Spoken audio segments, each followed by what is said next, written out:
The older I get, the more I have zero tolerance for trying to explain women's cycling. Yeah, I that's very valid. Yes. acknowledgement. No, it's for us. Like, not only do you have all the same problems as the men, but those problems are exacerbated because of being a woman. For instance, like equipment, women generally will get the hand-me-downs from men. And I've been super impressed with Benin because Benin is doing, like, when boys get new bikes, girls get new bikes. So, and I'm like so thankful to be working in that arena because, for years in Rwanda, I couldn't get anything going for women because it just all went to the men. Rwanda is now starting to have some success, but here's the deal. Like, Tour of Rwanda has been going on since 2009. Why is there not a women's race? Why? And Rwanda is one of these countries that really touts and supports women, and there are like the highest percentage of women in parliament in Rwanda in the world.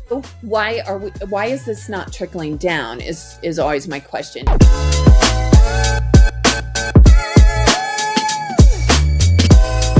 Welcome to another episode of Ride Success, the podcast that takes you on a learning journey to a more productive, creative, and active life through the power of the bike. My name is Pedro Couto Lopez. You can find me on LinkedIn under my own name. And in this podcast, I explore cycling's global trends, community needs, innovative business strategies, and the journeys of remarkable individuals in the world of cycling. Today's episode is more than a story about cycling. It's about hope, leadership, and transformation. I'm joined by Kimberly Coats, the powerhouse CEO of Team Africa Rising. It is a non-profit that is redefining what is possible for African cyclists, especially young women, on and off the bike. From walking away from a corporate life in Las Vegas to empowering athletes in Rwanda and Benin, Kimberly's journey is a masterclass in purpose-driven work and living beyond yourself. Now, before we get into the podcast, ladies and gentlemen, I have a huge request to ask you. If you like what you listen, please consider leaving us a review, following the podcast, because it helps us more than you can think of. It helps us to continue bringing you amazing guests and allows me to take you on this learning journey together. Now, without further ado, let's get into the conversation with Kimberly. Welcome, Kimberly, to Ride to Success. It's a pleasure to have you on the podcast. Pleasure to be here. I'm so excited for this interview. Brilliant. Thank you.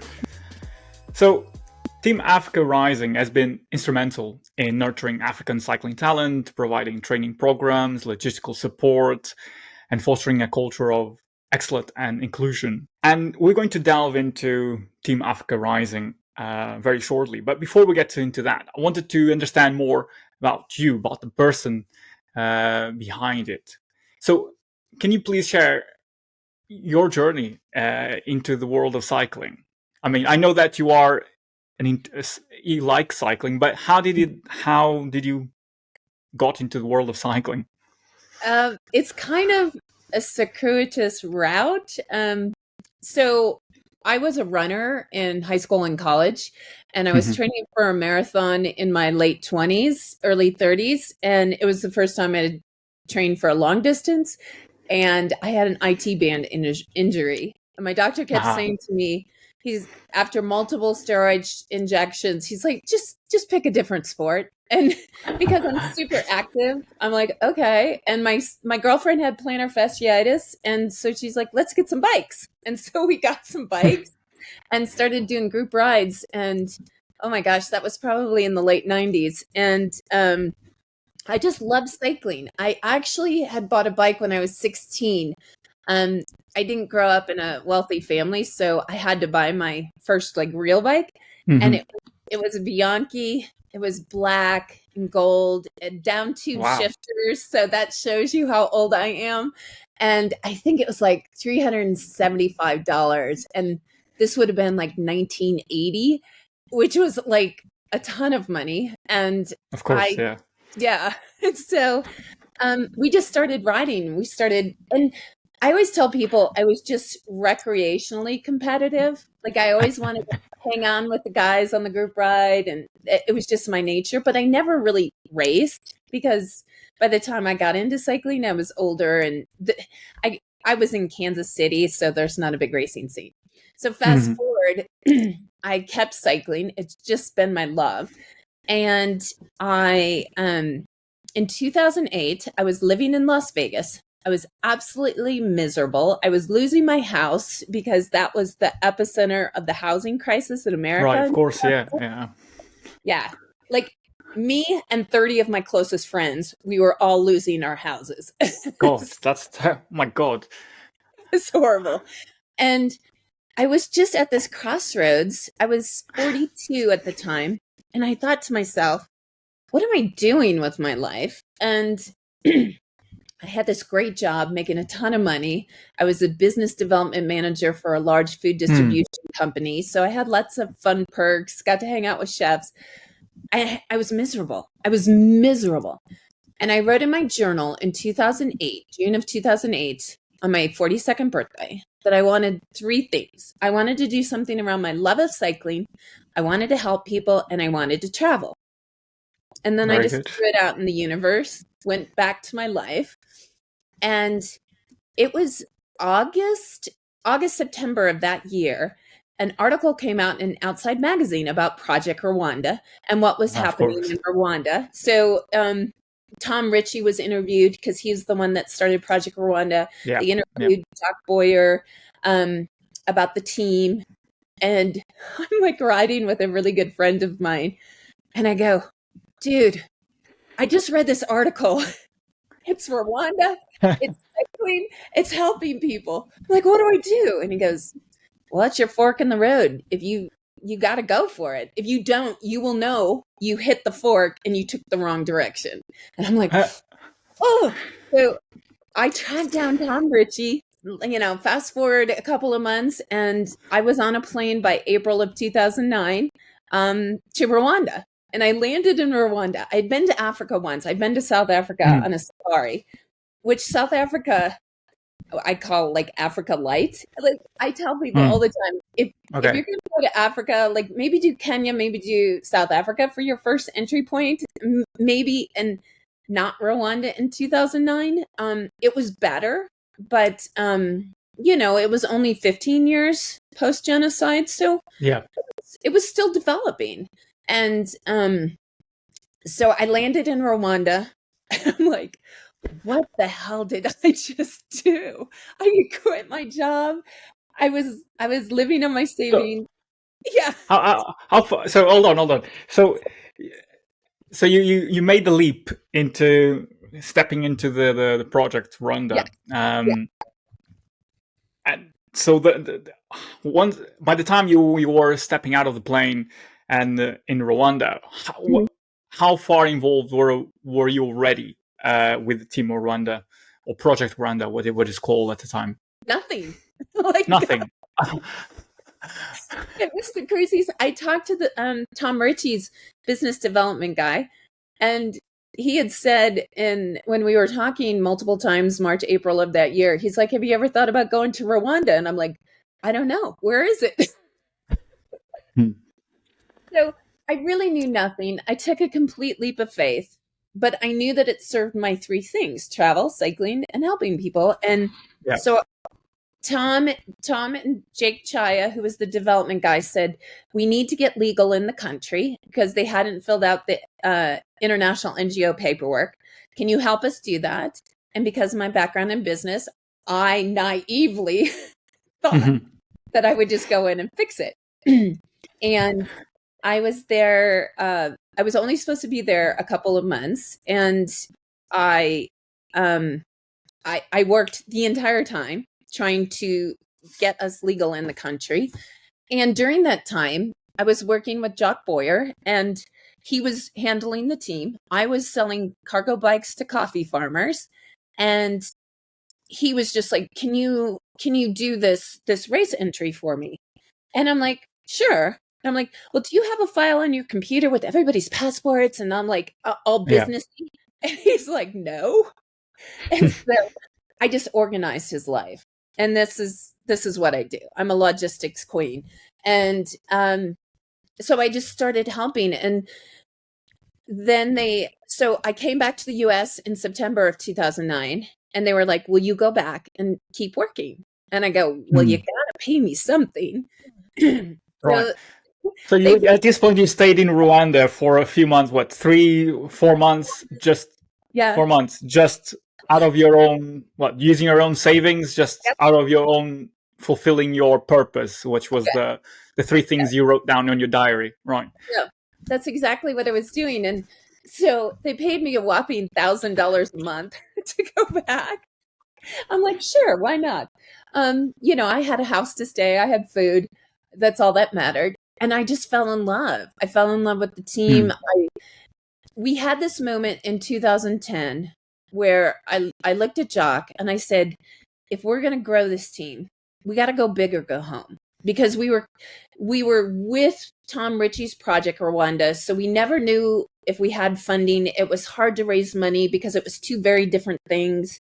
And I just said, we've got to spin the team off into its own nonprofit, which we did. Jock put the filing paperwork for the nonprofit in the US, the 501c3, on his credit card. And we had like $500 in the bank. We just took a leap of faith and we spun the team off into Team Rwanda Cycling in 2010. And I took a job with World Bicycle Relief in Kenya so that I could pay for the team.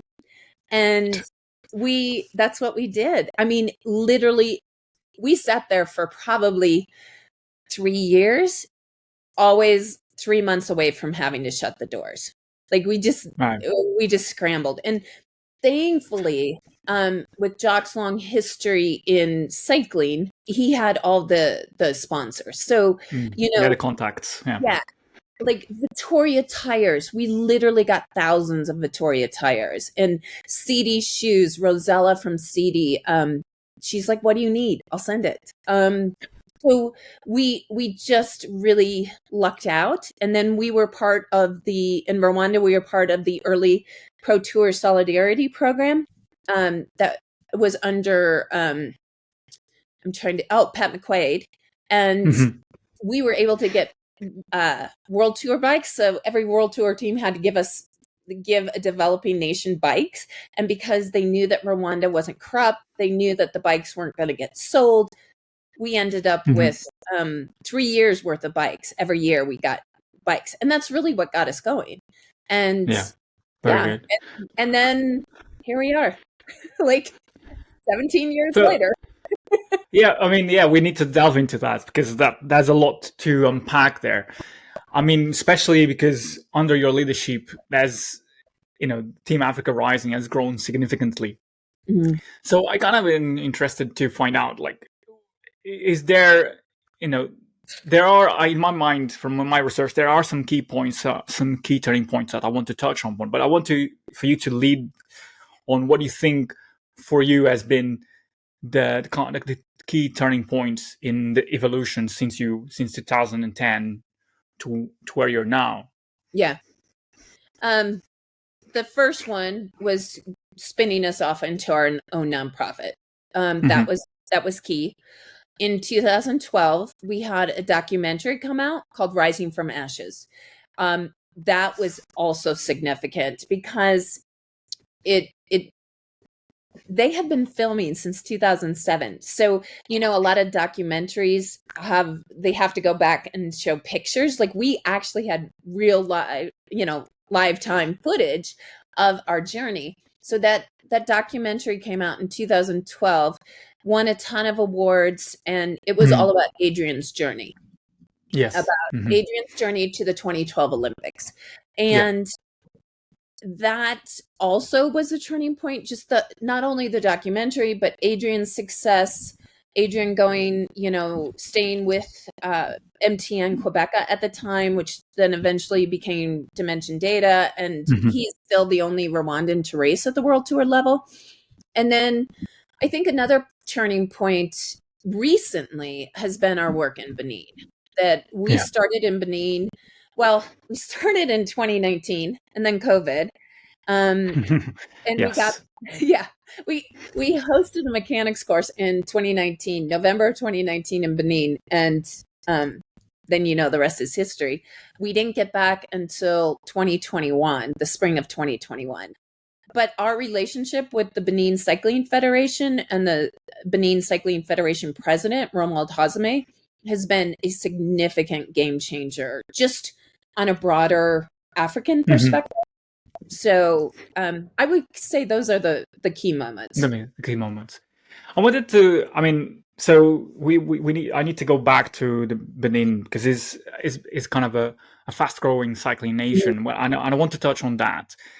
But there you obviously the moment in 2012 where Adrian raced the Olympics in Mount. Sorry, remind me of the discipline. It was the cross country mountain bike. I was thinking of the abbreviation, and I was afraid I was going to get it wrong.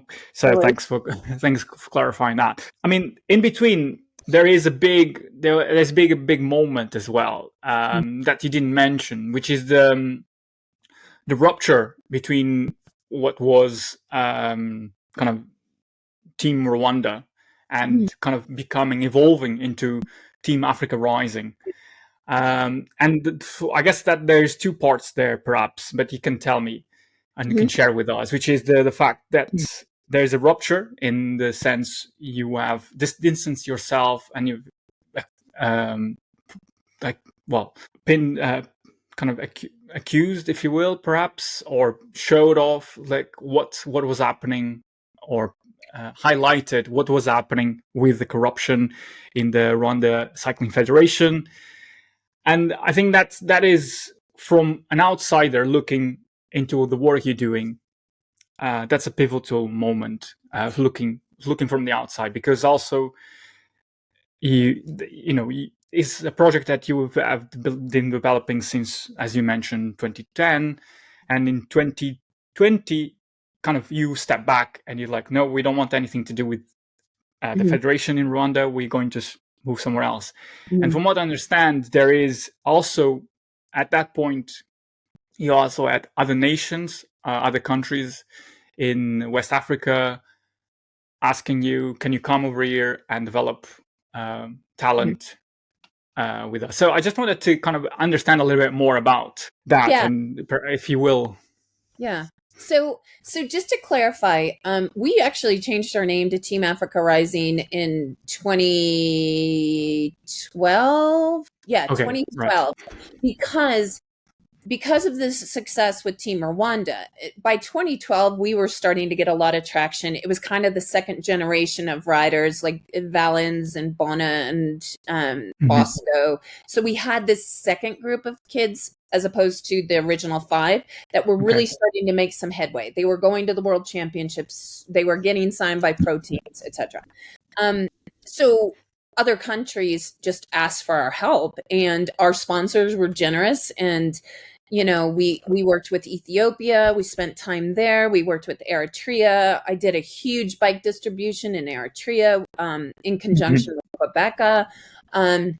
So we started working throughout. So that's when we changed our name to Team Africa Rising to better reflect we were working in other countries, still mostly in East Africa. And then in 2017, we left Rwanda, which was a plan, because we never wanted to live in Rwanda the rest of our lives and run Rwandan cycling. That we always wanted the government to take over. Very clear about that. It was always trying to set Rwanda up to be successful on their own.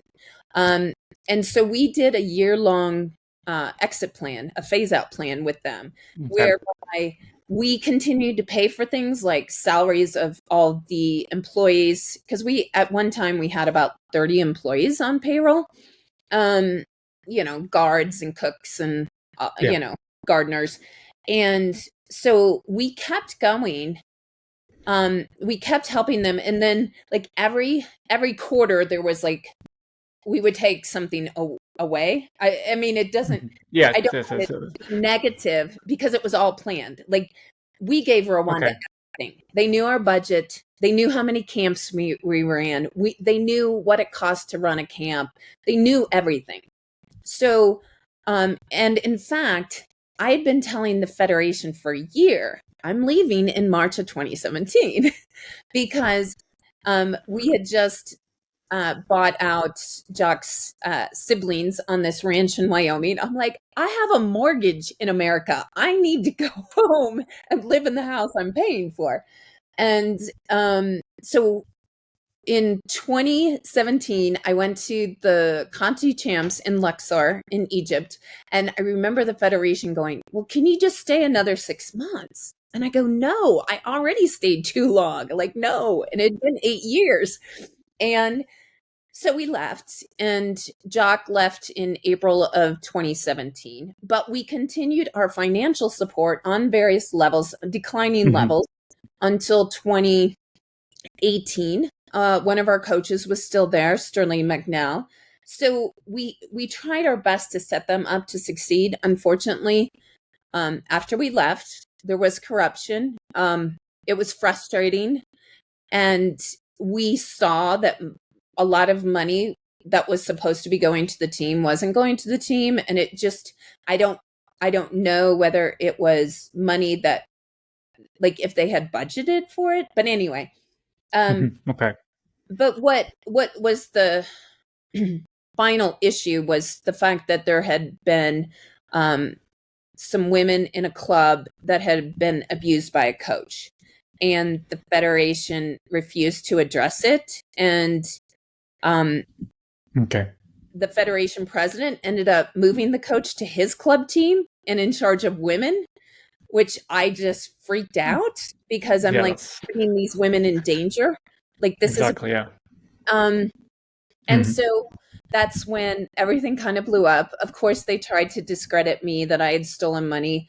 You know, it was just sad. Honestly, it was sad. And in 2019, they all resigned and went away, because that's how it goes. And then there was the new federation in 2019. We reached out to offer our support, and it went sideways pretty quickly. And that group, that federation, ended up resigning after the 2023 in Glasgow? Were the World Championships in Glasgow in 23? I think they were. I don't know. Yeah. 2023. 2023, because of corruption again. And in fact, one of the executive committee people was actually jailed. So, you know, but by that time, by 2019, we had pretty much pulled out. And that's when we met the federation president from Benin.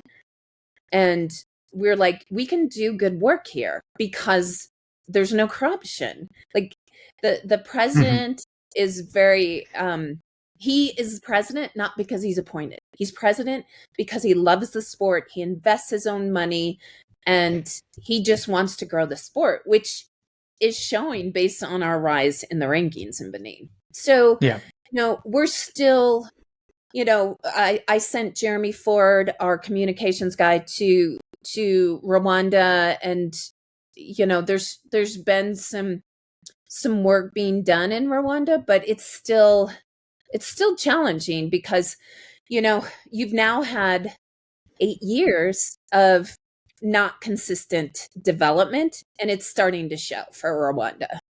You know, it is what it is. Yeah, exactly. I mean, you call it what? Stolen generation, of cyclists that have been robbed of futures of providing for their families, showcasing the country internationally, and that's kind of been pushed aside because of the greed of people in power. Yeah, but I'm actually very optimistic in Rwanda. I had a great meeting with the Minister of State, who works with the Minister of Sport. I've heard many great things about the Minister of Sport. I'm hopeful. You know, you have to be hopeful. You have to be hopeful. And I just hope and pray that my biggest concern with the World Championships is that, you know, like, look at us. We're like, where were the World Championships in 2023? Like, you know, as soon as the World Championships are done for the year, you're like, gone. Just like, it's over. On to the next one. Is a build up that you get to know. I mean, with the build up now with the World Championships in Kigali, Rwanda, is like everyone there's a lot of news coming. Yeah. But then after it goes, that's like okay, that's it. It's done. The party's over. It's over. And my biggest fear, and what I've said pretty much on every interview, every podcast, has been like, Team Africa Rising is still going to be here. We're still going to be doing the grassroots work. We're still going to be finding athletes, getting athletes to the UCI World Cycling Center, South Africa, hopefully progressing them to the UCI Switzerland, getting them onto pro teams. We're going to keep doing the work, even after all the hype is gone. Like, I'm happy that the World Championships are in Rwanda. It's a testament to our longevity and the work that we did early on. But I'm also fearful that everything will just go away. You know, I mean, touching on that question, like with the fear of the work, all the attention, the media attention that Rwanda is getting, cycling in Africa is getting. I mean, what impact do you think the World Championships will have in cycling in Africa? That's an excellent question. I wish I had a crystal ball. Don't we all? I don't know. Interesting. Okay. Like I said, it just really depends on. It really depends on if people stay engaged post the event. And what do you mean by people? People, organizations, brands, corporations? Everybody, like people, there's always a lot of people that are like, oh, I'm going to give bikes to Rwanda. And I'm like, great. However, have you thought about the spare parts? How do you fix these parts? Do you have a mechanic? Like, we think through all these things because we've been doing it for so long. Like, I'm not just going to dump some bikes in a country without the infrastructure in place. And, some of the work that we do, like, I always tell people, I go, work we do is just not sexy. Like, it's just, it's being in Benin. It's working 14-hour days. It's no air conditioning. It's finding these kids in places that don't have electricity, don't have running water, and nurturing these kids. And all of this takes an inordinate amount of time. And, a lot of nonprofits. Yeah, a lot of nonprofits are like, oh, I just gave 20 bikes away. Look at, yay.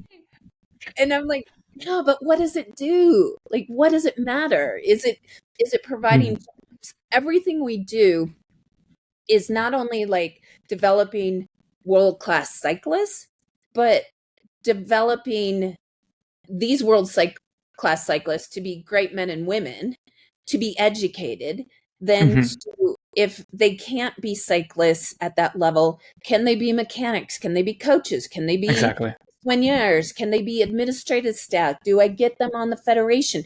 So we're building the whole foundation as we go. And Benin is a perfect example. I mean, I have 2 coach trainees now in Benin. One is a former rider that's aging out. He'll do the Tour of Benin this year, but we're kind of doing double duty on him.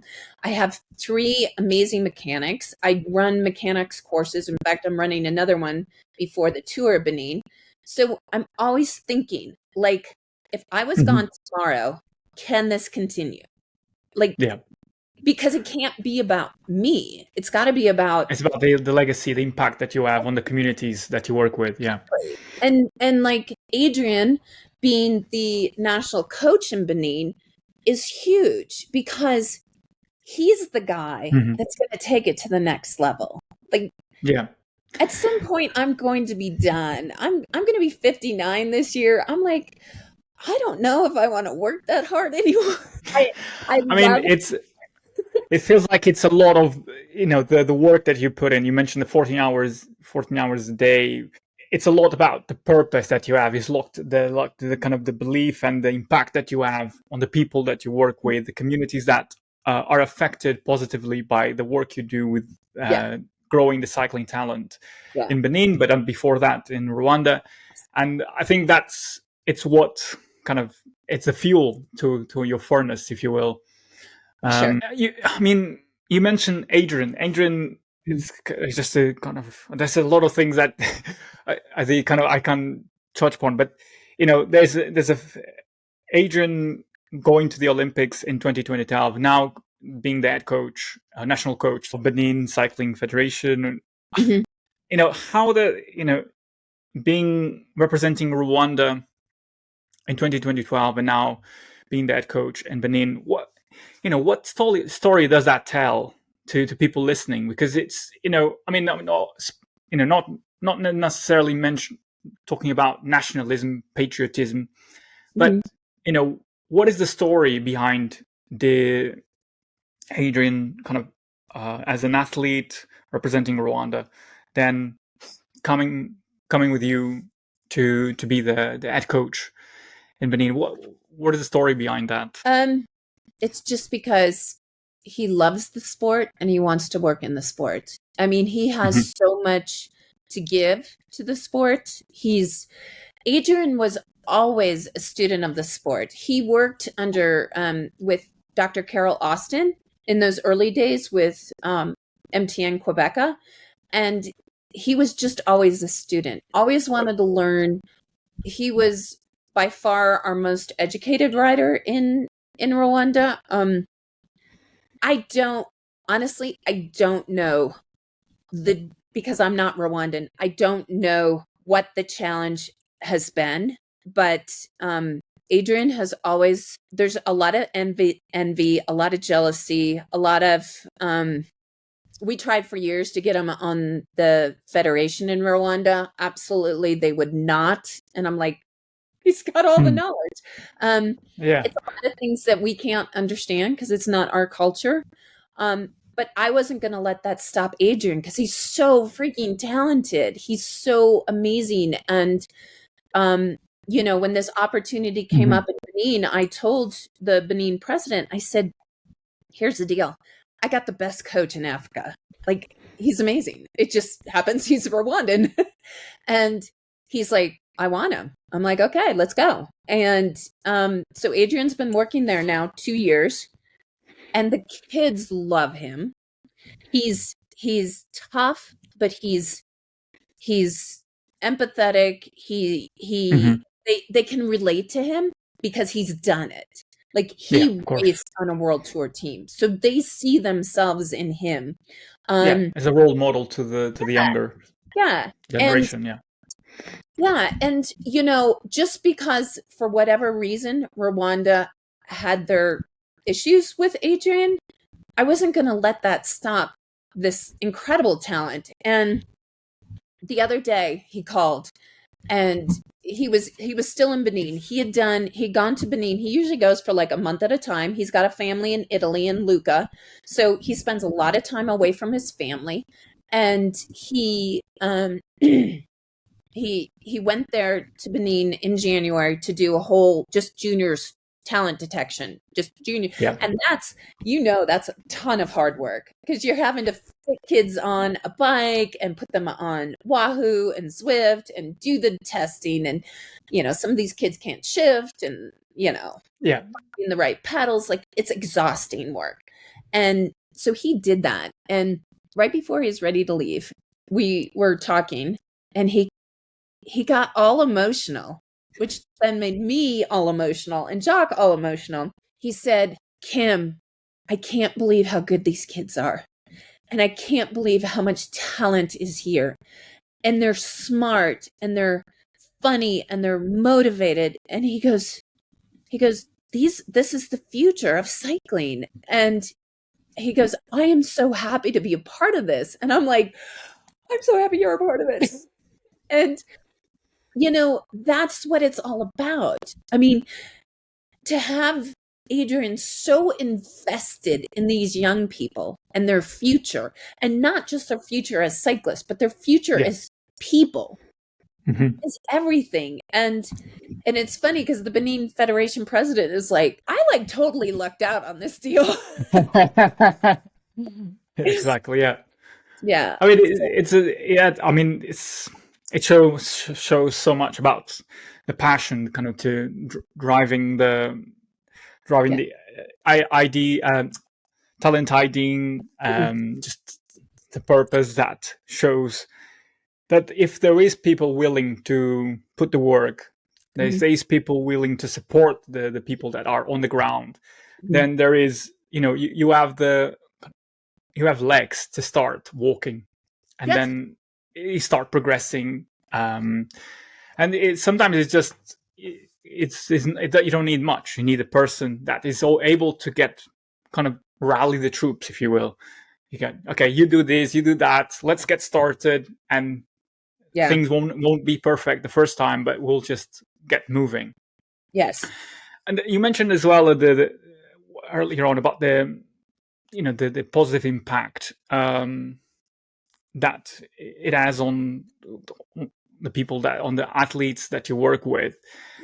And it's, I mean, you mentioned education, which is a key part of one of the focal points of the work you do, because that's what will make the athletes kind of take a step up from where they are. So that first comes education, so they can feel that they can step up to the world, and then comes cycling. And that's a key part, because education is what will set you up for life, and there's no discussion about that.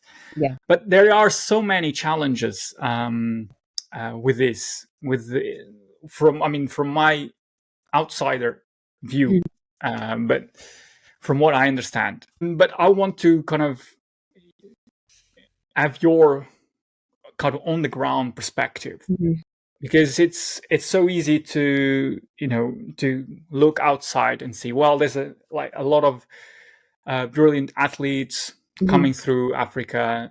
This there are clearly in the next 5 to 10 years, most likely the winner of the Tour de France will come from the continent. So, but there are still a lot of inherent challenges. There is the infrastructure, let's just to name just one. What is for you the biggest challenges that African cyclists face when trying to kind of just be able to ride a bike, or let alone break into the professional ranks? Yeah.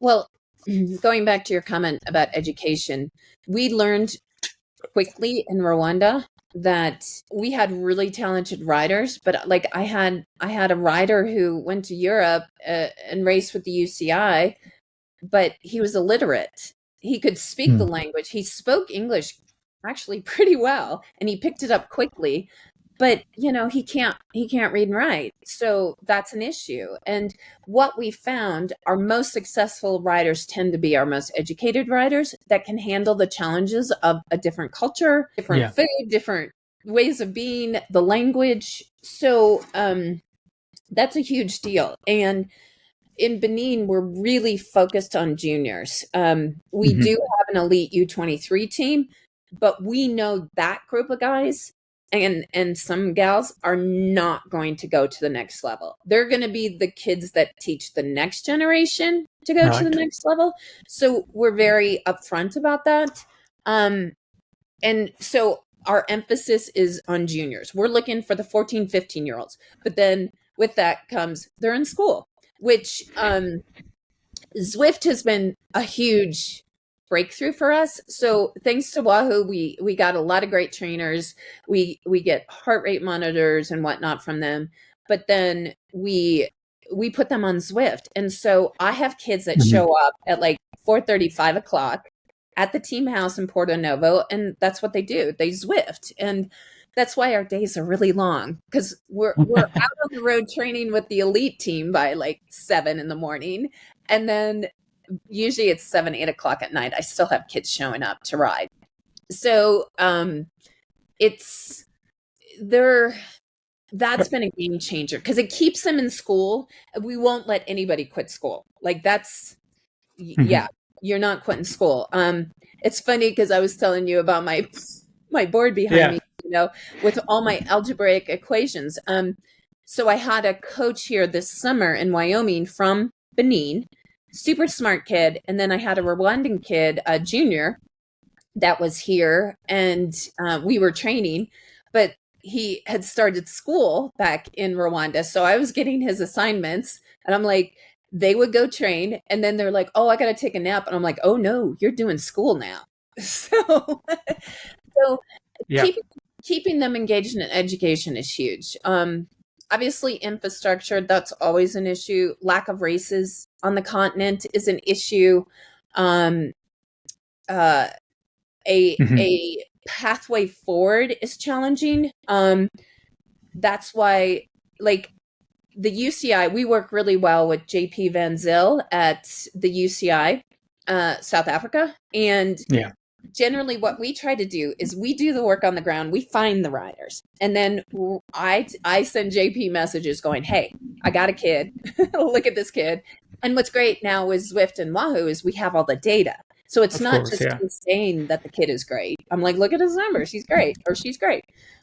So they end up go hopefully we can get them there. I've had 6 or 7 Benin athletes go through either that program or hopefully then on to Switzerland. 2 of the girls, Georgette and Vanette, got picked up for the Kigali 2025 project, so they will spend the summer in France.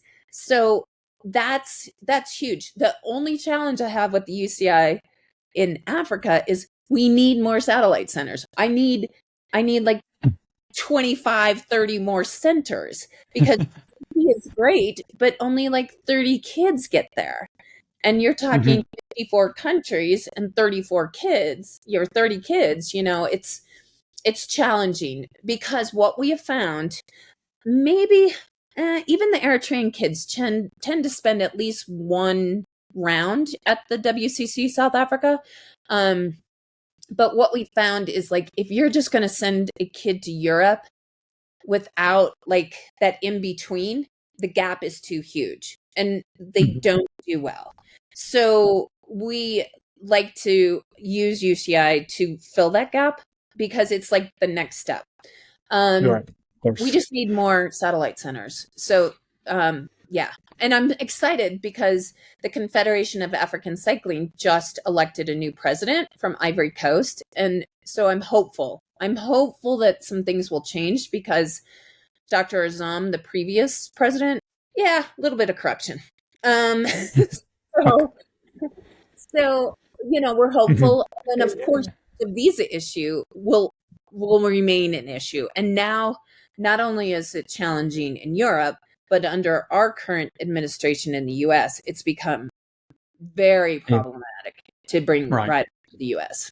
So, I mean, I mean, from what you're telling is that it's from what you tell me, there's a lot of kind of roadblocks that you have to deal with. You have the lack of racing, the lack of stepping stones for athletes to, well, kind of first identify them as the talented, then getting through them different stages so that they can progress and they can um, learn the ropes, if you mhm, will.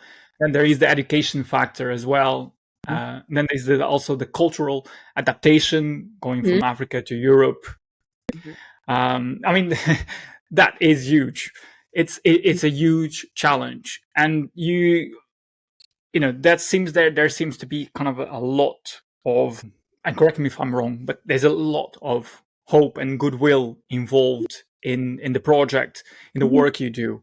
But one crucial part that the work you do is the business side.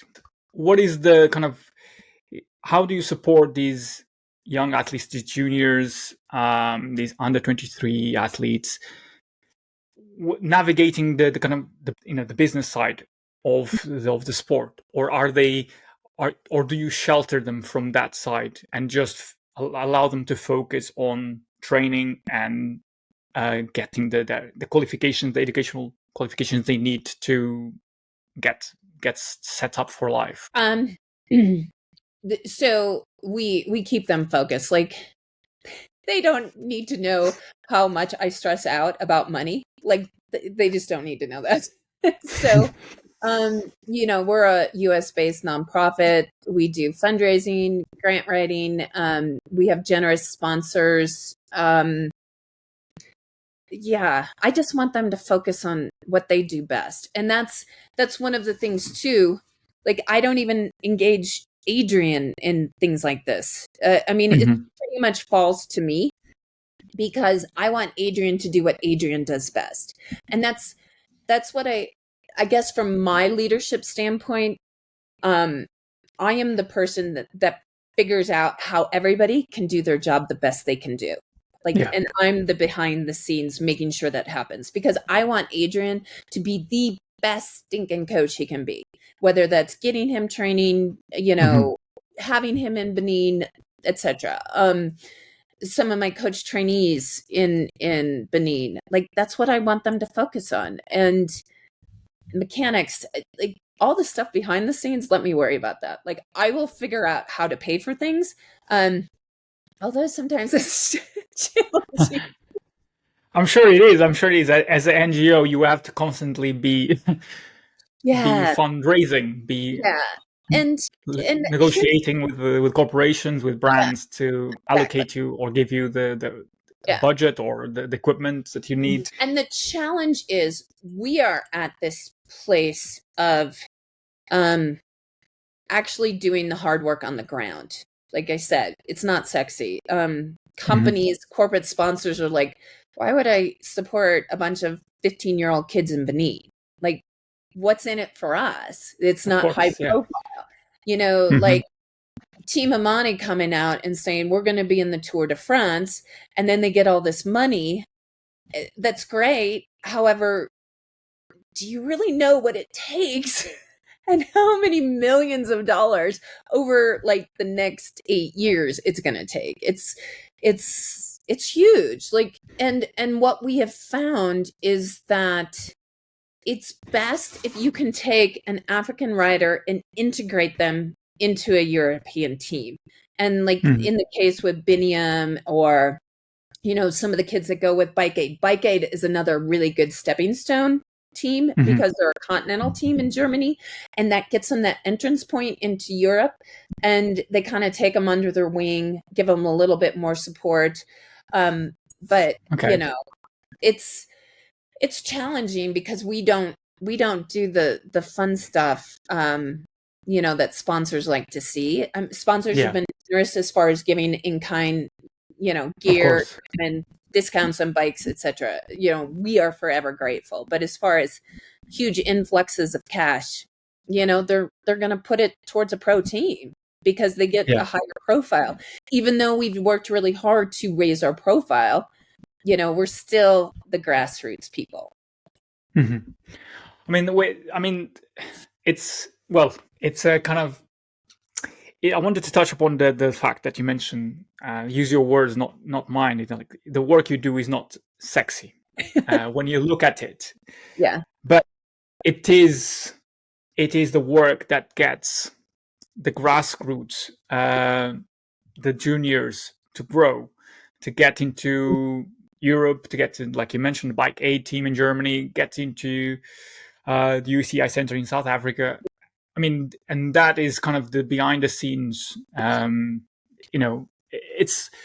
think it's what I'm trying to say is that all of this work already in, for instance, in Europe, there are at club level teams. There are multiple organizations doing the work to get the athletes from young kids to elite athletes. There is those stepping stones. There is those stages that you can follow through. But if you don't have those, and it's not easy to have the infrastructure or to have the right support, then that work becomes quite difficult. It's kind of, to use a cycling analogy, you're grinding the gears because it's difficult. You have the resources that you have to kind of get into Benin, and then you have to find the talent, and then you have to teach them everything. Everything, pretty much. But that being said, it's one of my gals at the UCI, part of the Kigali 2025 project, Georgette from Benin.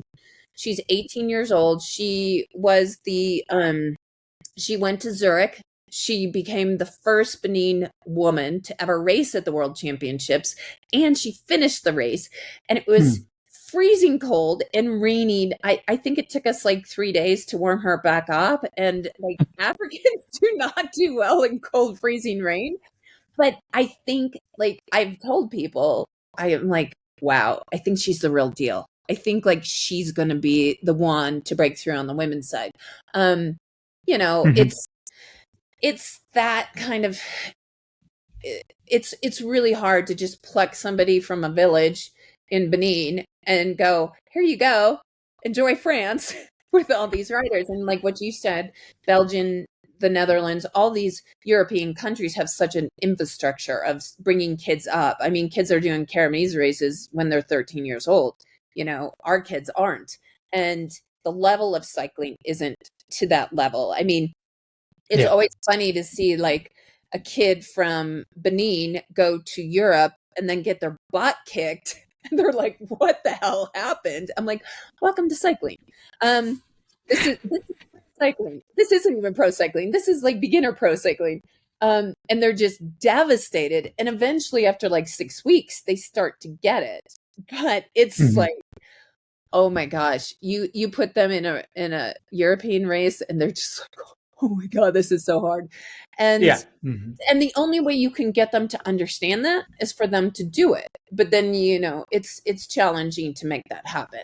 But and two, one of the reasons too, we're focused on juniors and really focused on women is because I think women's cycling in Africa is actually going to surpass men's success at some point, because holy cow, these women are good. They are really good, but they just have no opportunity. I mean, some of these countries won't even hold local races for women, and they're doing really well. And what's great about women, they can go longer. Like, it's not this pressure to get them to Europe by the time they're 18. Whereas the men, I tell people all the time, they're like, well, I got this 25-year-old. I'm like, they're done.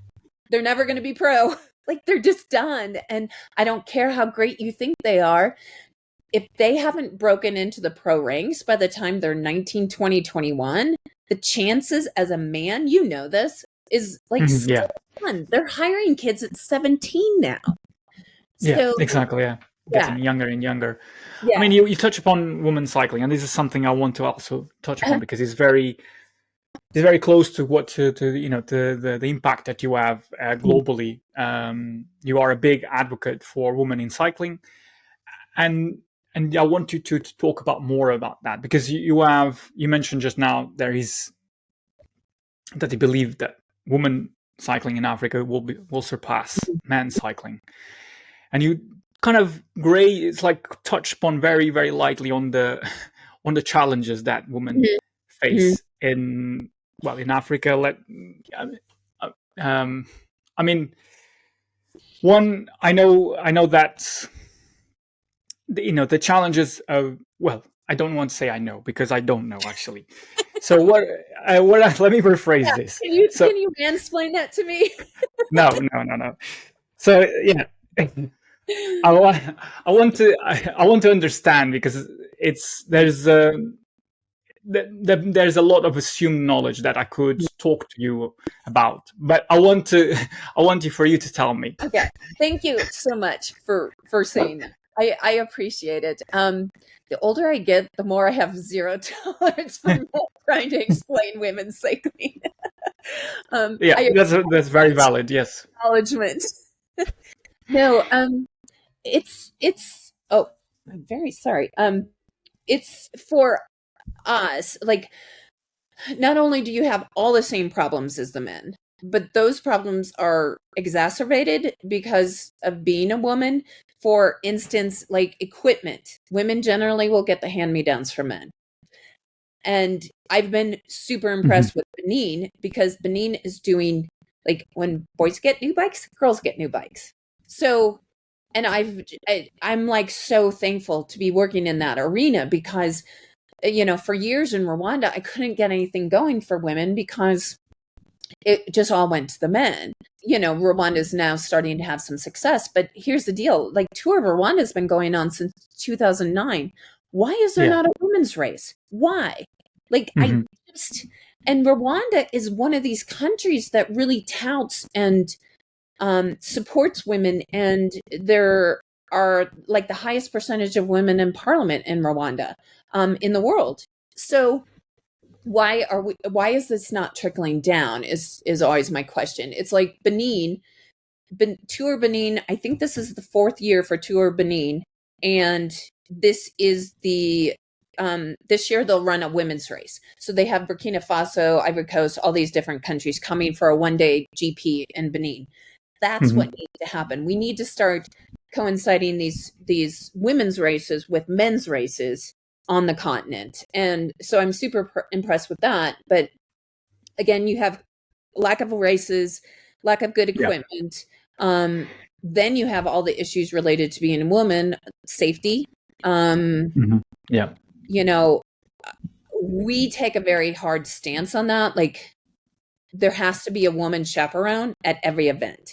There has to be, a female soigneur. We're very cautious about that. To bring women to a foreign country, there's all the questions about human trafficking, and it's hard to get visas for women because of that safety component. And then it goes all the way down to just culturally. I was at a race in Eritrea years ago, talking to the female coach, Eritrean woman, and I said, "How long did you ride?" And she told me.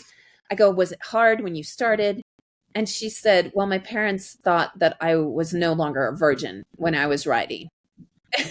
I'm okay, like, wow. Yeah. And so she had to overcome that. I have some women who, when they have their period, are like, I can't ride. I can't train today. I have my period. I'm like, okay, let's talk about that. What can we do about that? And we've tried to make this very normal, because when we hold training camps in Benin, it's the guys and the gals. The girls are in a separate place in the house. The boys are out back. So we're very cautious about things like that. But we are also very open about talking about things that are normal. Like, girls have periods. That's what creates babies. That's why we have them. So, and not making them embarrassed, because those kind of things in African culture, like, women are shunned during that week, and they don't go to school, or like in our case, they don't ride. And so we have these conversations in the open. I'm like, it's just your period, no big deal. Okay, these are our options. This is what we can do to keep you on the bike. And yes, I know it hurts. Here's some ibuprofen. Let's go. Like, you're going to feel better if you're on the bike. So, it's just that stigma, and trying to erase that stigma. And then also too is, like, I've had girls in their 20s go, "Well, I can only race another year." I'm like, "Why?" And they're like, "Well, I need to get married, and then I have kids." And so I always, yeah, because that's what's expected as the society.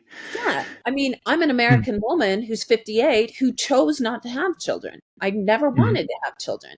And it was okay. I could do that.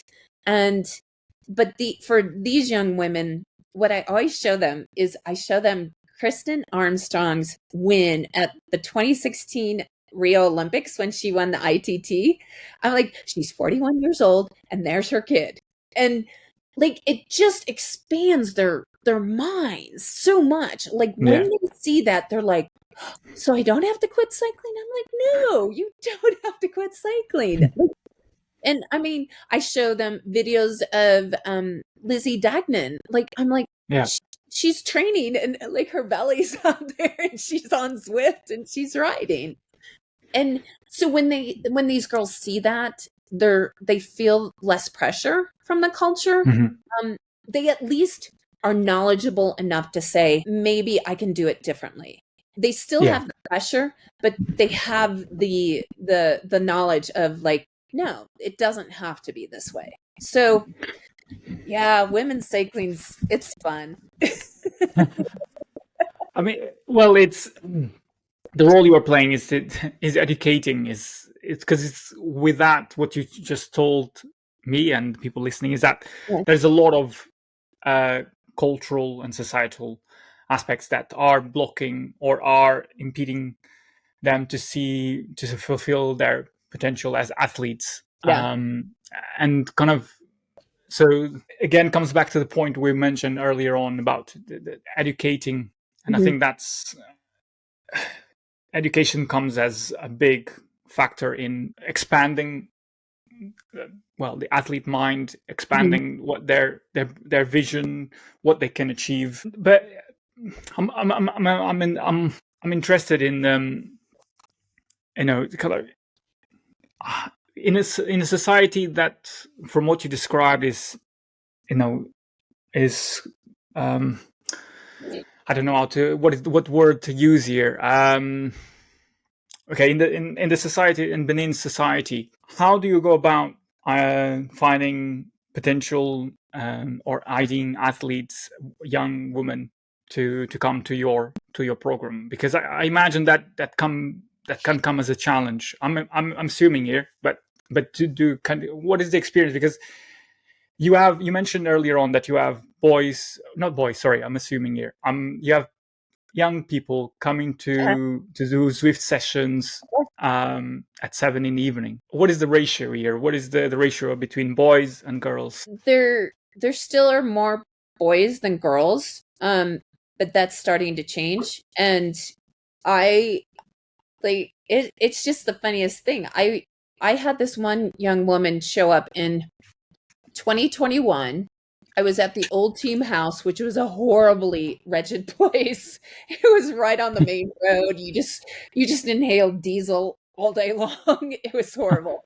But she showed up, and I'm looking at her, and I'm like, "You want to ride?"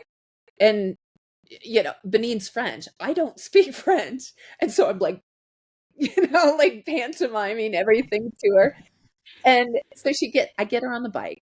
The young woman is she's 5'11", like she's tall, like almost 6 feet tall. I know you guys do centimeters, so I have no idea.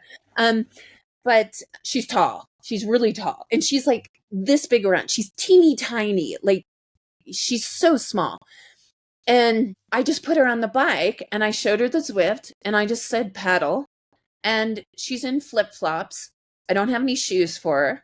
And she just pedals. And I'm like, after about 30 minutes, I'm like, stop, and she's like, she just keeps going.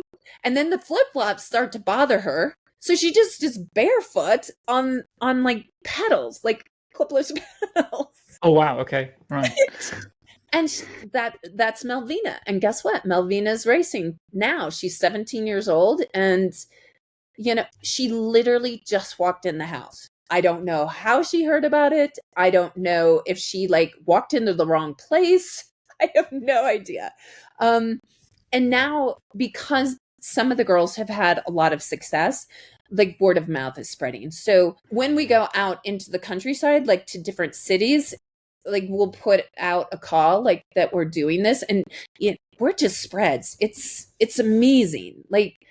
Americans would have to be notified on event thing on, WhatsApp. No, we just go, we're going to be here on Tuesday at 3:00. All of a sudden the whole place is full.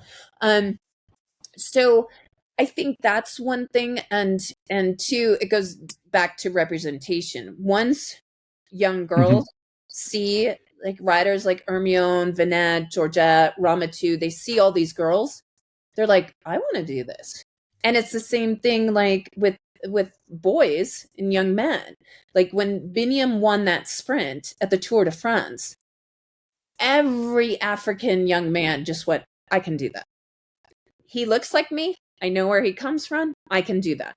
And so representation, whether it's representation on a performance level that you believe you can do it.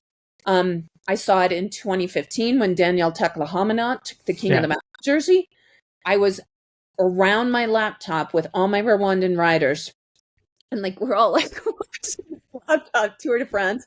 Had my VPN on Peacock in the US, and they just went, we know Daniel. We've ridden with Daniel. Some of us Daniel, we can do this. And so it's these little moments of belief that it goes up. Wow. And for girls, it's just seeing other young African girls who look like them do it. And they're like, okay, let's go. Yeah. Is breaking that glass ceiling. Like, Exactly. okay, yeah. Yeah, exactly. I wanted to, I mean, that's so, first of all, it's great to hear that it's the impact that you are having, and like the attention is attracting in Benin, but around the world, from the work you're doing. Mm-hmm. And I wanted to kind of shift the spotlight a little bit on you at the moment. From we're talking about cycling as a sport in West Africa and Benin, but also in the continent at large. But there is a business side to it, and I'm just curious from that aspect, because I wanted to try and understand what has, in from your experience, almost 2 decades, or over 2 decades. Sorry, over 2 decades. What are the lessons you learned about running a cycling non-for-profit NGO? So it hasn't quite been 2 decades. No. Almost. Oh, I thought I was counting. I was counting from 2010. So okay, forgive me. No. Oh my God. Time flies. I'm like shocked. I'm going to be 59 this year. I'm like, when the hell did that happen? So the young people keep me young. That's why I love this work. I love this work, and they keep me fit because holy cow, I have to stay fit for them. It's the hardest thing I've ever had to do within this work is be brutally honest with some of the kids that I work with that they're not going to make it.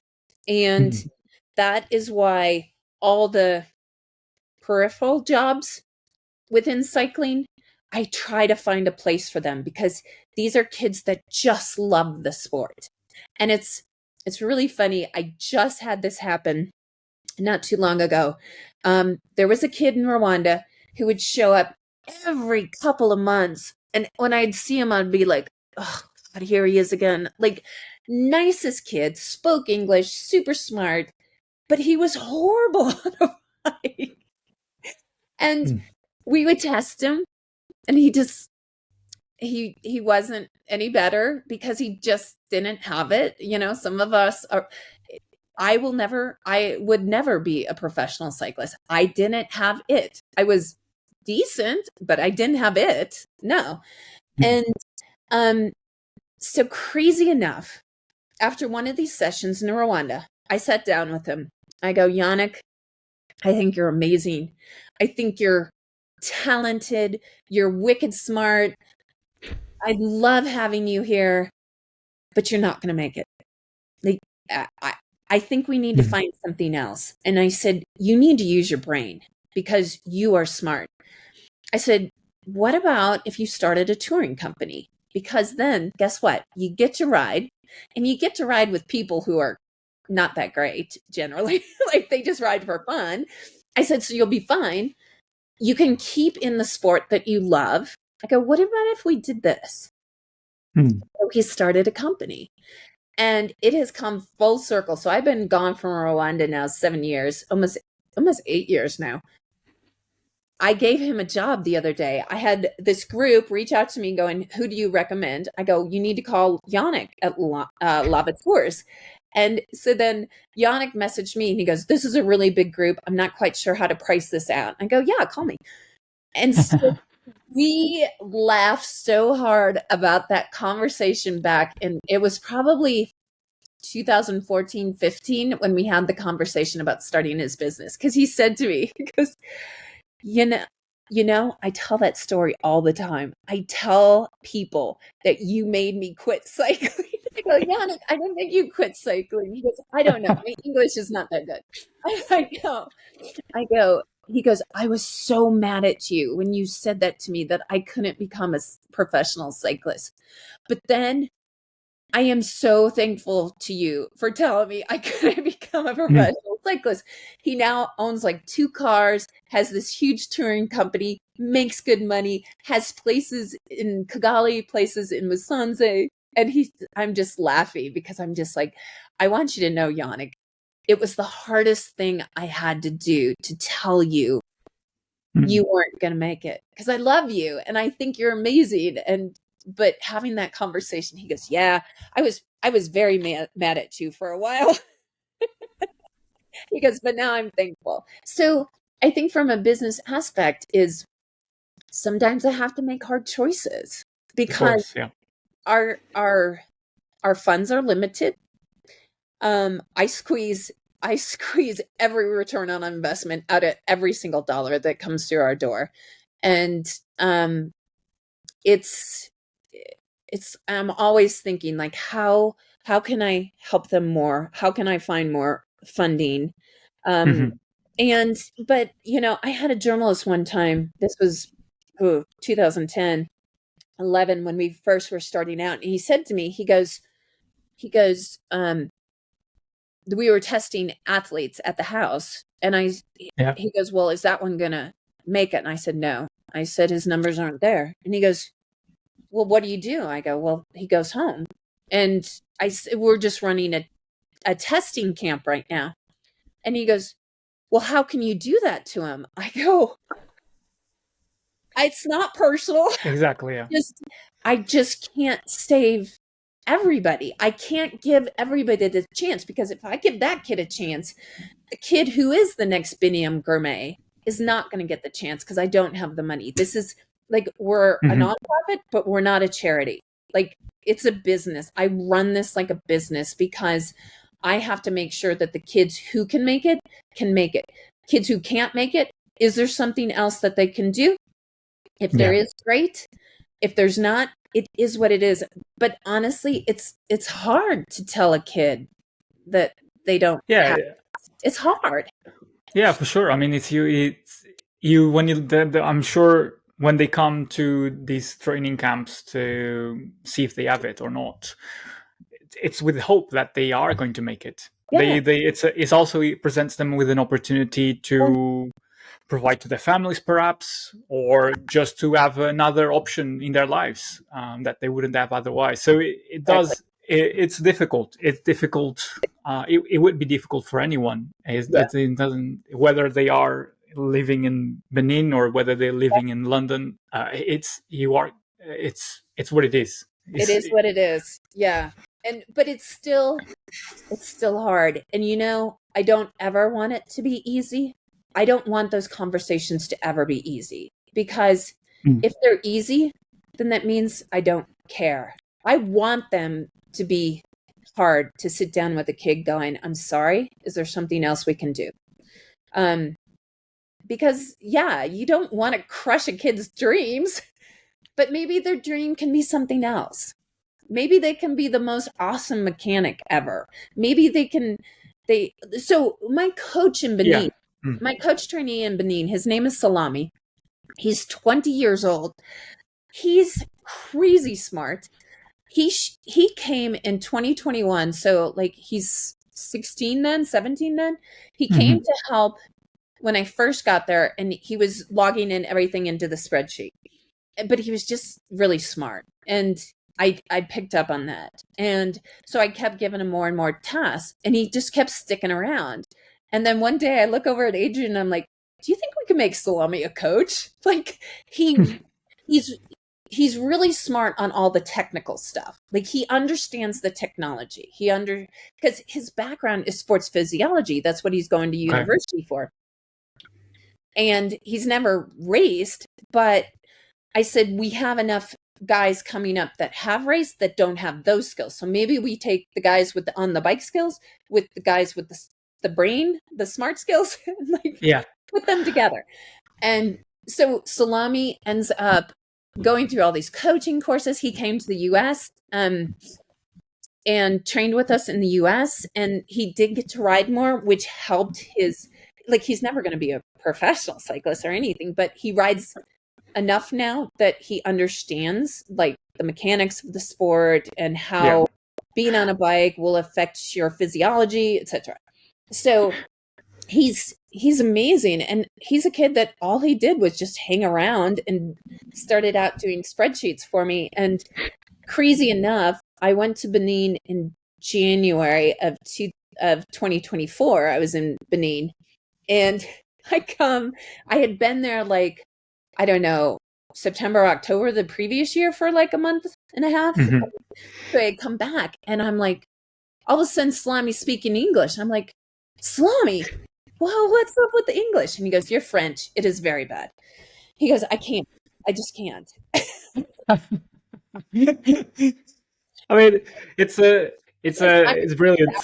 Yeah, I'm that American. Like, I butcher French so badly that the kids are like, it's just going to be easier for us to learn English. Could you just stop speaking French? But aside from the French and the English, I mean, it just speaks volumes to, as a leader, you have to allocate and find where the talent is, and Yeah. whether if they are not Yes. fit to be able to go up the professional ranks, then ID them to where Yeah. they are. Their skills will be better suited. So, and that's right there. That's kind of what the leader should be doing, is like looking at the team and say, well, you are better at this. Why don't you focus your efforts there? Because you can bring value from on that side, rather than trying to you know trying to do something here, but it's not quite right. Yeah.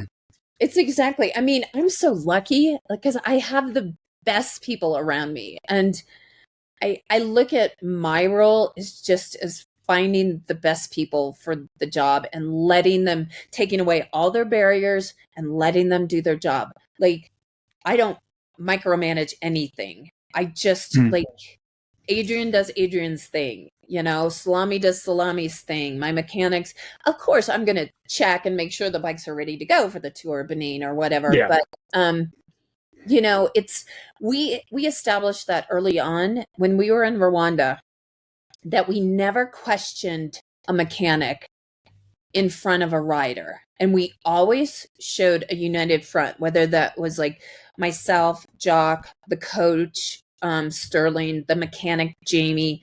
We always had a united front, because if a rider saw a crack in one of us, like where we disagreed with one another, then they would like, oh, I need a new bike, or I need this, or I need that. And there were times that I'd be like, I wouldn't have done it that way, but I'm not saying anything. I'm just like, no, because I hired the coach to do what he's doing. Of course, if something goes off the rails, I would say something. But if that coach is doing what he was hired to do, then I might disagree with his method or his delivery, but that's not mine to deal with. So that's an interesting point about that you mentioned just now about micromanaging. Were you always like this? Were you always in kind of your positions, a person that, as a leader, as a manager, delegated and trusted the team to perform their job to the best of their abilities? I think so, just because, I mean, and I think it developed out of kind of an organic way, because I just take on so much that there's only so many hours in the day. So I can't be messing in the coaching business. Like, I'm a licensed USA cycling coach. I know the sport, I know coaching, but I'm not the coach. I'm the CEO. I'm the logistics queen. I'm going to get you from point A to point B. I'm going to make sure that there's money for the camp. I'm not going to mess around in your coaching, but I do know coaching. So, it's that balance. And I think it's just because now mechanics, I totally suck. The tire. I used to be able to change a tire until I got to Rwanda, and then I had all these awesome mechanics, and they don't let you touch the bike. And now I can't change the tire anymore. It's Canada gone, where's my mechanic? So yeah. Very good. I just let people, like, if you're going to invest in people, let them do what they do best. Let them take away the obstacles and let them go. Let them do it. Yeah, precisely. Yeah, I couldn't agree more with that philosophy, because that's how you get the best out of people, is by trusting them, and you already got them the role because you you believe that they have the skills to perform at the best of their abilities. So it's just trusting that they can do their job, Exactly. and delegating that to them. Exactly. I kind of wanted to ask an overarching question about the Team Africa Rising, which is looking ahead. Mm-hmm. What is for you the biggest goals for Team Africa Rising within the next 5 to 10 years? Where do you see the organization going and achieving? I see it being run solely by Africans. I see us kind of stepping away, Mhm. having African spokespeople for the organization. I would love to have Adrian as a spokesperson, but he's so stinking busy coaching. like once he gets his coaches in place, then he might have more time. So it's just a matter of like training people. I I I hope to see women's cycling explode. It's interesting. I just had to do something for the Benin Cycling Federation president. He just got selected. Benin got selected for Olympic Solidarity Program, which means more money and support, which I'm super excited. But he had to fill Amazing. out the whole thing about rankings and where Benin ranked, etc. And you know what number stuck out to me was there are in 2024 there were 19 countries on the African continent that maybe it was 22. Anyway, it was like 19 to 22 countries that had women's points. That's huge. Like 40, I remember the percentage because I was like, holy cow, that's a lot. So 40.7% of Africa, of the continent, those countries had women's points. When we started, and the UCI numbers only go back to 2009, there was four. There was four. And 4 countries. 4 countries. Right. Yes. Wow. That's huge. It was so huge. And doing the rankings, because the UCI website is horrible for like women's cycling, because like the men's, it has Africa Tour, but the women's, it just has nations, and then you have to go through and like pull out all the Okay. African All nations. right. You have to do everything by hand. And I just was like, oh my God, that's it. Like, so you say 5 to 10 years. I want 60% of African countries represented. I want to see more women on the pro circuit. And, Canyon SRAM, Wildlife Yeah. Generation, I'm not sure. It might be a different sponsor. I just know it as that. Adam Shabo, who runs it, used to work at the UCI. And so he understood the uniqueness of African women cyclists as far as extra help with visas and things like that. So he has Diane Ingaberi from Rwanda, Esse from Nigeria, Salem from Ethiopia, who did really well in a race just recently, Florence Nakagwa from Uganda, who we helped get to the UCI, and then she got picked up by Canyon SRAM. So we have some of these women coming up the ranks. We just need more. So hopefully in the next 10 years, I would like to see Black African women competing on the same level as the European women. That would be huge. That would be a game changer. And obviously I want to see the men's continue to grow, but I think it just has so much more impact for women. Yeah. That because if a woman stays in school, she's less likely to get married young, she's less likely to have children young, and she actually, if she's educated, she will ensure her children are educated. And our vehicle is just the bike. That's how we do it.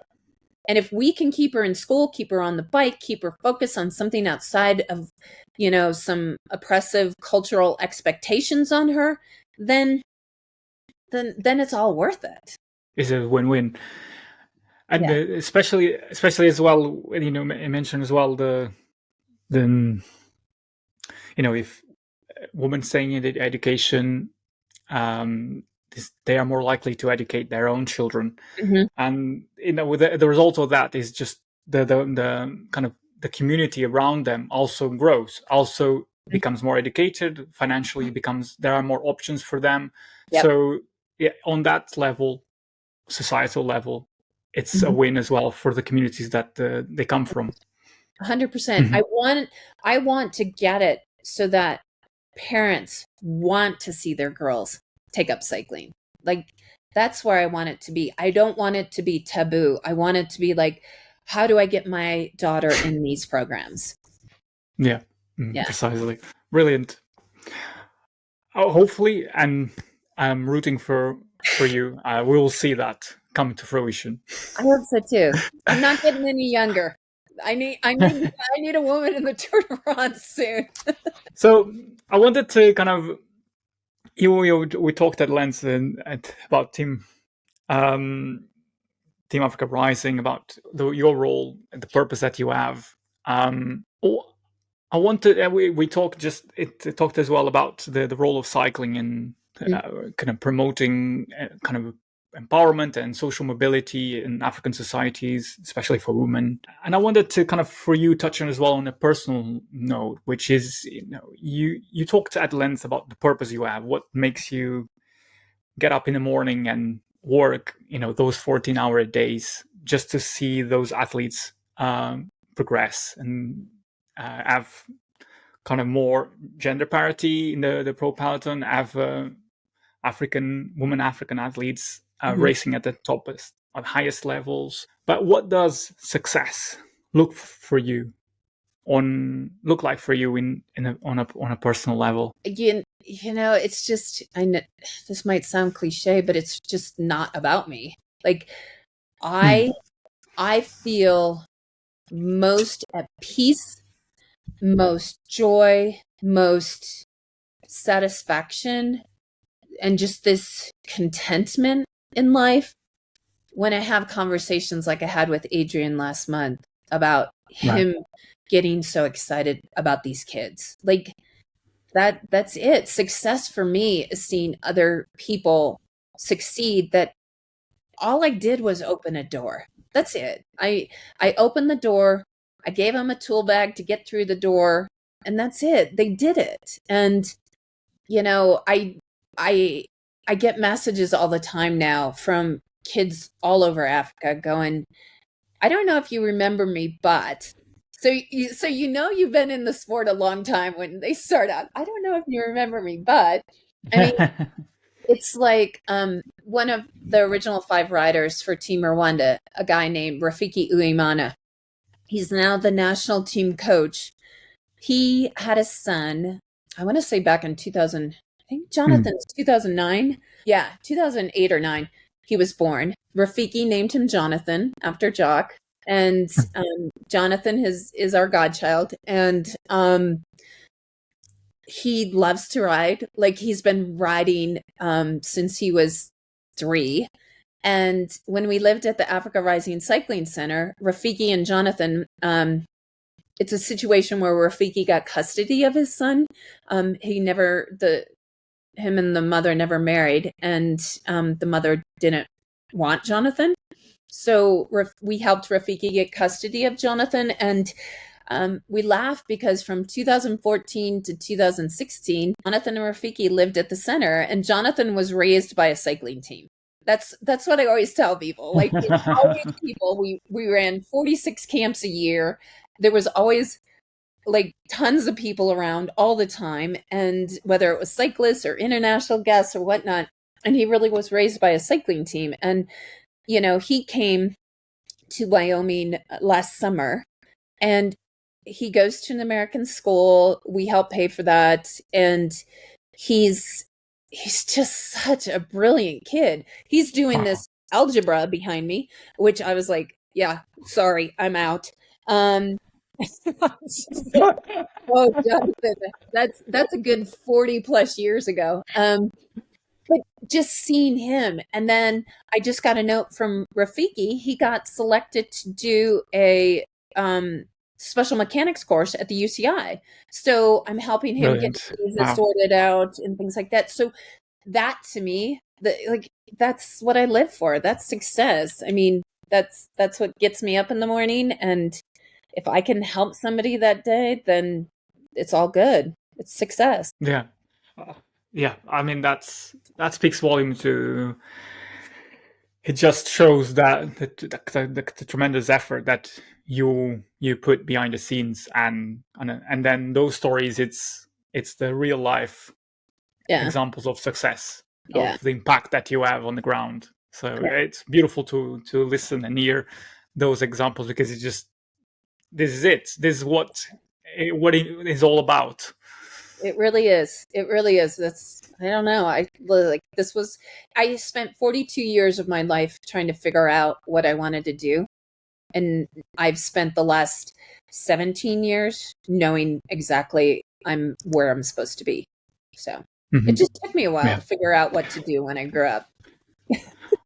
Yeah, well, but sometimes it takes time. But once you got to that fork in the road, and you took the right turn, and now you have clarity on, and Mhm. everything makes sense. Yeah. So Yeah. sometimes it's just, you need a bit of runaway to get there. Yes. Yes.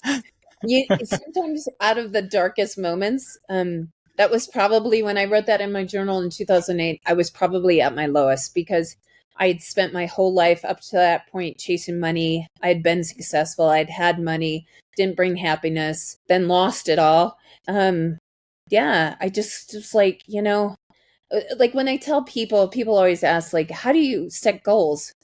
I'm like, I don't set goals anymore. Like when I was 20, I'm like, I'm going to have $1 million by the time I'm 32.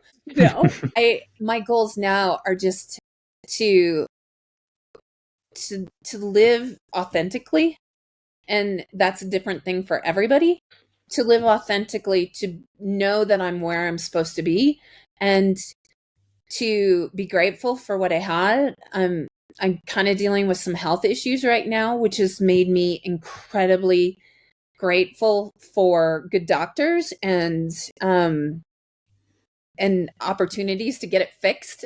So, but it's made me really cognizant of the importance of everything, our health. I was supposed to be at the Tour of Benin, but I couldn't. I had to cancel the trip, and you know, the greatest testament, I think, because I was just devastated that I had to cancel the trip because I wasn't there last year.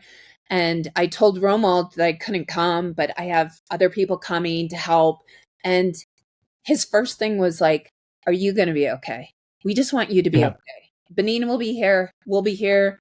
We'll wait for you. We'll pray for you and just get better. And so that to me is, again, success in life, is that I have people that, if you look at the grand scheme of where I came from, I grew up in the Midwest in a very white neighborhood, in a very, like, everything was just the same.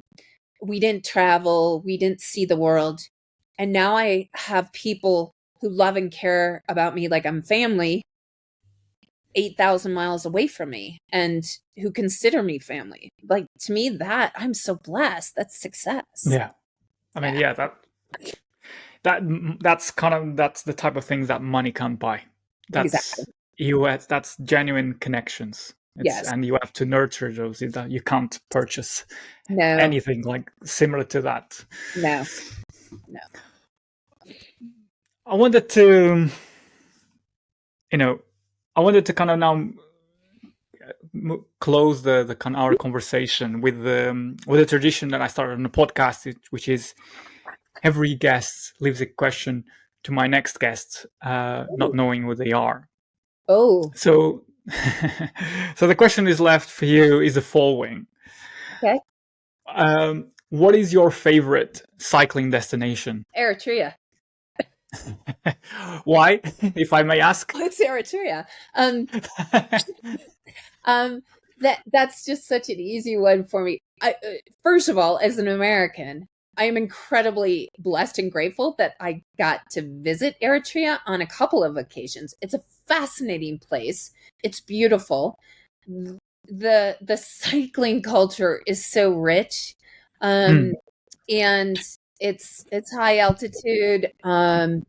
There's this road that you take out of Asmara that is like where they practice time trials, and literally there's hundreds of kids up and down this road, and like I'm on this fancy bike, I'm thinking I'm cranking away, and like some like 6-year-old comes by me on a mountain bike that weighs 30 kilos. You're just like, oh my god.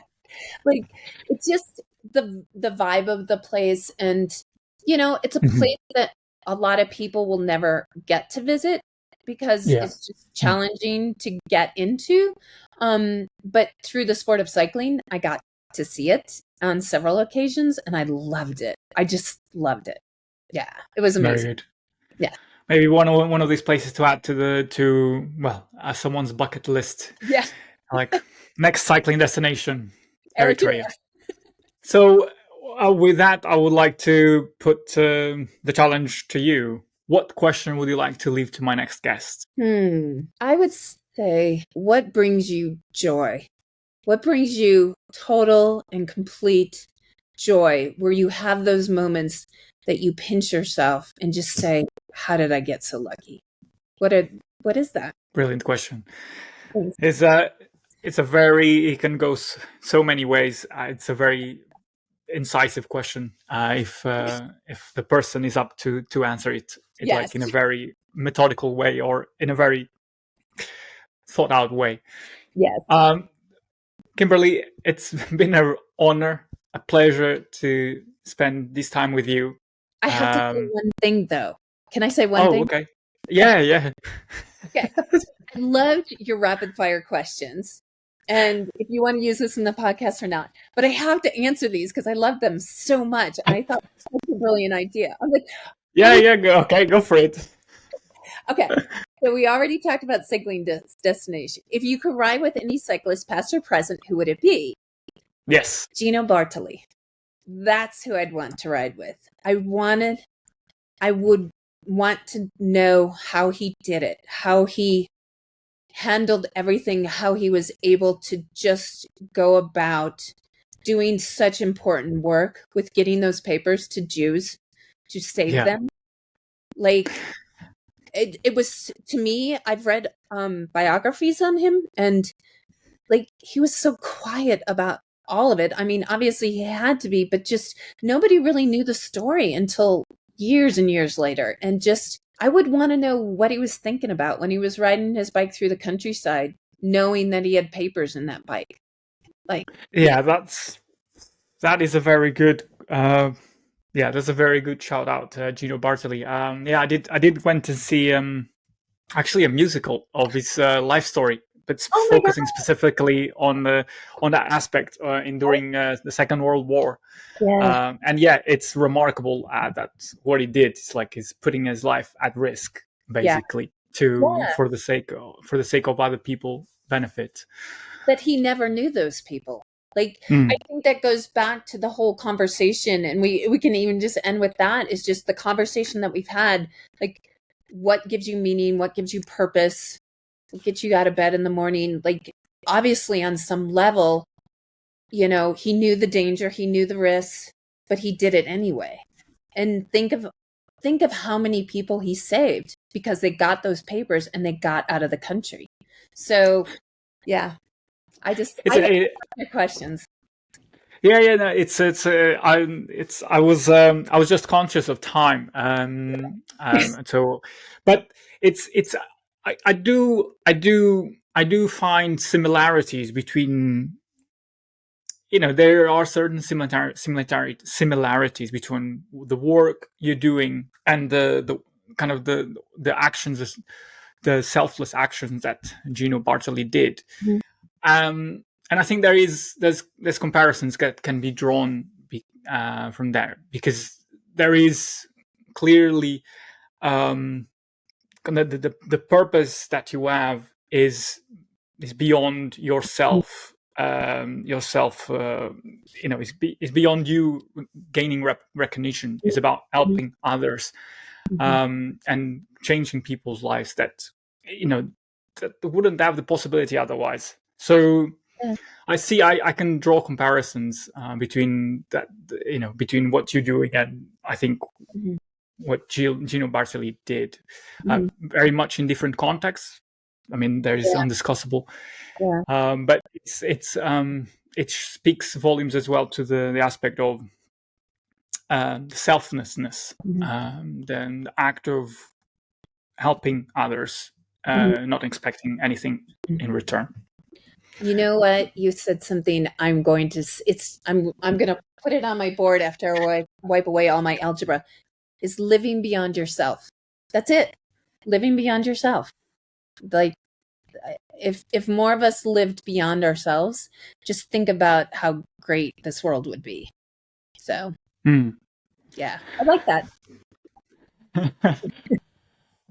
I mean, would you like to answer any rapid fire questions that I've? If you're up for it, then feel free. I mean, the questions are good. I just didn't ask them because of time. But if you're happy to, No, the only other one in one sentence. What does cycling mean to you?